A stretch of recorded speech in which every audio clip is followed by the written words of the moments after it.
Have you ever been played by a guy who you thought was interested in you, but really wasn't? That kind of situation sucks because no one wants to be hurt and no one wants to be strung along.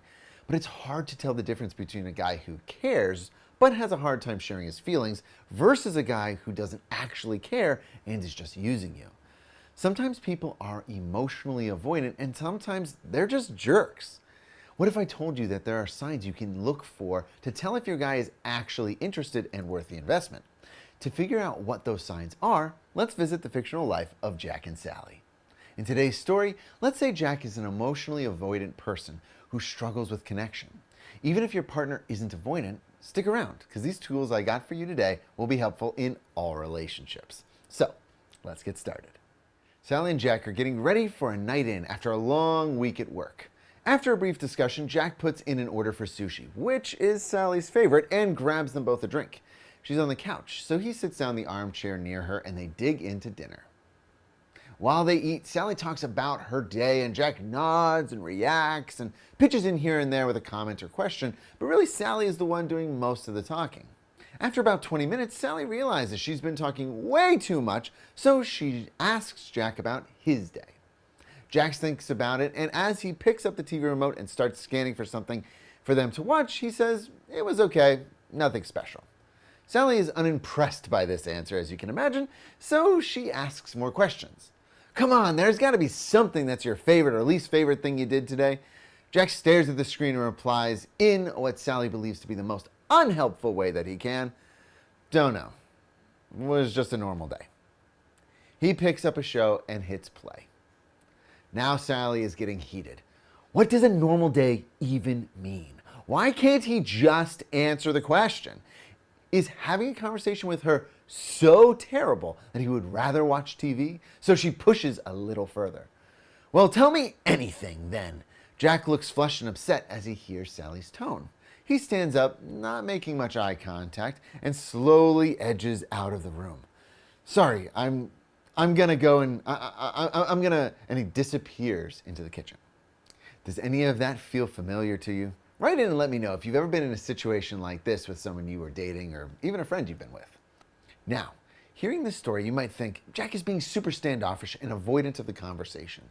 If this is what their communication is like, how can their relationship actually be good? Well, stick with me for a second and let's take a closer look at some of the signs that Jack actually does care and is invested, even if he isn't great at conversation. First, notice how much attention Jack is providing in nonverbal ways. He helps Sally come up with plans for food, he gets her a drink after a long day, and listens and engages with her in conversations while they share the meal together. He gives her a lot of space to talk. As an avoidant person, he might not feel that comfortable with big emotional venting, but the fact that he's here, listening and participating, shows that he actually does care about Sally. Second, he also doesn't pick just any food. He picks her favorite food, sushi. I gotta tell you, one of the biggest blessings in a relationship that works well is when your partner remembers the little things about you and makes you feel seen and heard by showing them. So while Jack may not be the biggest talker, he is paying attention, and this shows that he actually does care. And last, remember that an avoidant person may not enjoy spending a lot of time with people, not because they don't care, but because they find social situations draining and conversations about emotional things difficult. It's not personal and not about you. Here, Jack wants to be around Sally, hence all the evidence we saw before, but he gets overwhelmed and ends up escaping when Sally's tone escalates. Now, just to be clear, just because Jack is showing good signs that he actually cares doesn't mean that there isn't work to do here. To create a relationship that will last, Jack will need to have some growth around communication. But at least for right now, there are clear signs that he is invested, therefore the relationship is worth investing in.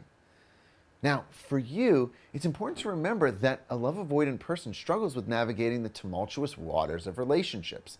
They may find that connection, self-esteem, and overt vulnerability can be challenging. Most often, a love-avoidant person will show you they care with the things they do or give you. If your avoidant cares about you, he will go out of his way to do things for you. He'll show that he loves you by putting you as a priority. In my example, Jack clearly cares as he goes out of his way to care for Sally with gifts and time spent, even though this may be a struggle with the overt emotion and communication when he's put on the spot. If I was coaching Jack, one of the things that I might suggest to help him with communication is to keep a list throughout the day of things that he could share with Sally later. That way, he has something to refer to when Sally asks him questions about his day. Sally clearly wants more verbal interaction, and simply making a few notes may make it a lot easier for Jack to talk about the things that go on in his life. Now, if you find yourself in Sally's shoes, you also have something to think about. Answer me this. If you are truly in a relationship with an emotionally avoidant person, are you willing to meet him in the middle? While Jack can absolutely work on it, he may never be as comfortable with communication and vulnerability as Sally is. While Jack can work on being more verbally expressive, Sally can also work on not taking it personally when he acts more avoidant or gets triggered. She needs to remember that Jack really does care and that avoidant guys will show that they care about you in other ways. And if you're getting value out of this video, then hit the thumbs up for me. I really appreciate it. All right, so here's the thing. Not all guys are going to be caring but love avoidant like Jack. Some are jerks who are just using you. But it can be tricky to tell the difference since they can act the same way. So, like I promised, now I am going to tell you 2 major red flags to watch out for so you don't get stuck with a bad guy who's just being a jerk. The first is a very common red flag: all words and no action. When this shows up, it means that you are hearing a lot of great things and nice compliments and big ideas, but there's never really any action and they never really go anywhere. An avoidant person may struggle with connection, but you will be able to see the effort they are making, even if they are struggling and falling on their face. Someone who's stringing you along will make big promises, but not deliver on them. Action doesn't necessarily need to be huge, grandiose gifts of pearls and diamonds and gourmet meals, but it does need to match what you agree on in the relationship moving forward. The second big red flag to watch out for is if he makes a ton of excuses. Whether your guy is avoidant or not, it is important to recognize if your partner has more excuses than they do results. Now, sometimes shit happens. I get it. It happens to all of us. Making excuses is valid sometimes.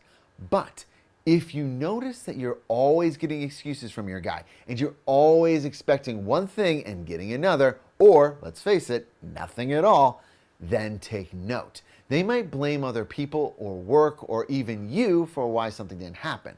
But lack of responsibility isn't an avoidant trait. That is a choice.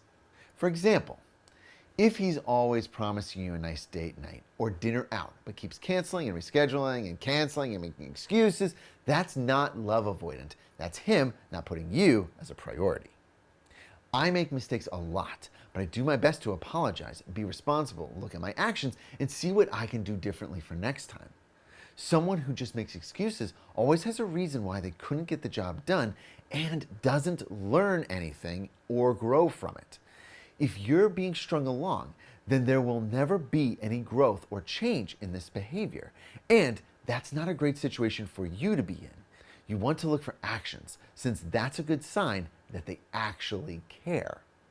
Hopefully by looking out for these red flags, you will see if your guy is actually interested in a relationship or just messing around.